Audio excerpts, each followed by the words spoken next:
let's talk about some difficult questions for you, because there is new scrutiny now over your time as the Hennepin County attorney. And Derek Chauvin, who is one of the officers involved, he is the officer who had his knee on the neck for 8 or 9 minutes of George Floyd, was also involved in the shooting death of Wayne Reyes in 2006. No charges were filed. You then were elected, and it didn't go to the grand jury, I understand, until you were already in the Senate. So it was not your decision, the grand jury handling of this. But there were also more than 24 other cases of police-involved brutality that were not charged under your tenure. And it is raising a lot of questions, with all due respect, about your tenure. I really appreciate you asking this, Andrea. And honestly, yesterday when these reports came out about this officer, I was with our community, and my number one focus was a city that was burning. And now I have this opportunity to address this. Let me start with this specific case.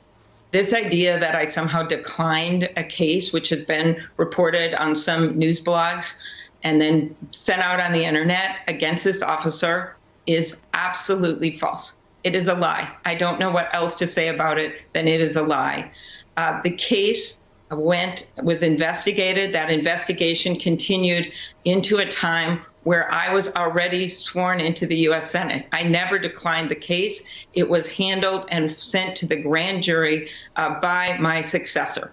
And he has said that. His office had said that it was not my place to make the decisions, because the decisions were made when I was in the U.S. Senate. In fact, 9 months after I was in the U.S. Senate is when it went to the grand jury. Now, let me address the bigger issue. I have said repeatedly, back when I was the county attorney, the cases that we had involving shootings went to a grand jury. That was true in every jurisdiction across our state, and that was true in many jurisdictions across the country. I think that was wrong now. I think it would have been much better if I took the responsibility and looked at the cases and made the decision myself. But let me make this clear. We did not blow off these cases. We brought them to a grand jury, presented the evidence for a potential criminal prosecution, and the grand jury would come back with the decision. That is how we handled the cases. That aside, I want to move forward. And I think the best way we move forward is, 1, prosecutors taking responsibility themselves. 2, police changes in terms of who is hired, the training, and of course, this major investigation that I am calling for with the Minneapolis police. There must be change. There is systematic racism. You saw the pain on the faces of my constituent in my state. I want that to change. And the way you do that is by calling for that change and making sure it happens.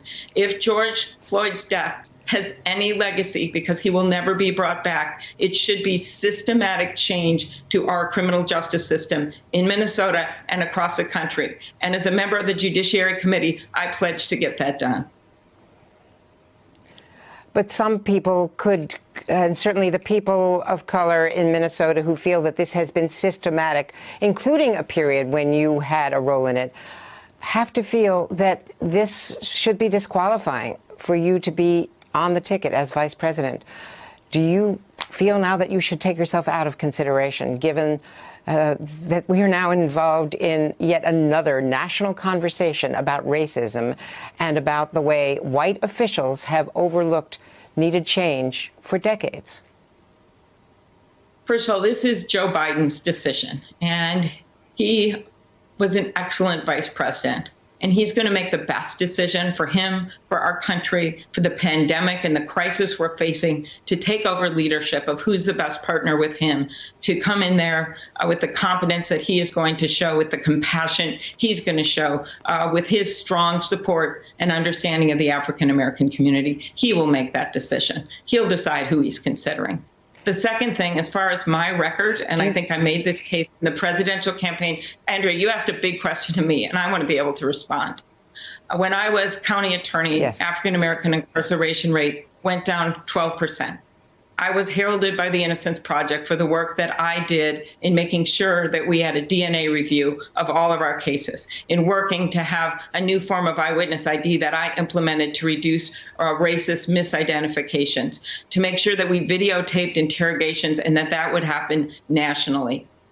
there is institutional racism. And since I've gotten to the Senate, I've been one of the leaders in terms of pushing for sentencing reform, to reduce sentencing for nonviolent offenders, a leader on voting rights. That's my record. And Joe Biden will decide who he wants in this job. My focus right now has been on my city. I have not been able to defend myself against attacks about cases that I think were unfair, because my focus has been on fairness for George Floyd's memory and for his family and for our community to heal. That will continue to be my focus, but I do appreciate this time to be able to set the record straight. Hey there, I'm Chris Hayes from MSNBC. Thanks for watching MSNBC on YouTube. If you want to keep up to date with the videos we're putting out, you can click subscribe just below me, or click over on this list to see lots of other great videos.